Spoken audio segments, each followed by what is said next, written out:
Hoy preparamos unos muffins de arándanos y queso. Tienes las cantidades justo aquí debajo en la descripción de este vídeo. Las cantidades son para 6 unidades. Mezclamos la harina con la levadura, la vainilla y la sal. En un cuenco ponemos el azúcar. Añadimos los huevos. Batir todo bien. Si quieres, puedes utilizar una batidora con varillas eléctricas. Será mucho más fácil para ti. Añadir el queso crema y batir. Yo soy Chef MSPin y puedes seguirme en mis redes sociales, tanto en Facebook, Instagram o TikTok. Calentar el horno a 180 grados. No sé, pero me estoy imaginando el resultado. Añadir la mantequilla fundida. Mezclamos todo bien hasta que se integre.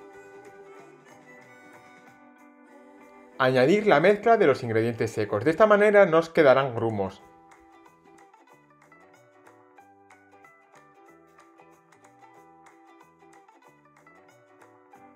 Mezclar todo bien hasta que se integre bien la harina.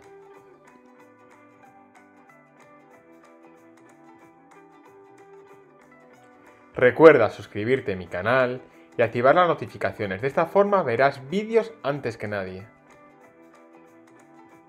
Como ves, la mezcla estaría lista. Ahora vamos a incorporar los arándanos. Un paso súper importante. Le das un par de vueltas y estaría listo. Ponemos la mezcla en una manga pastelera. De esta forma será mucho más fácil ponerla en los moldes. No mancharemos nada.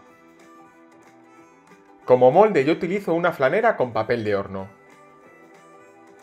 Rellenar los moldes sin llenar hasta arriba, si no se saldrá por fuera. Pues sí, le voy a poner un poco más porque merece la pena.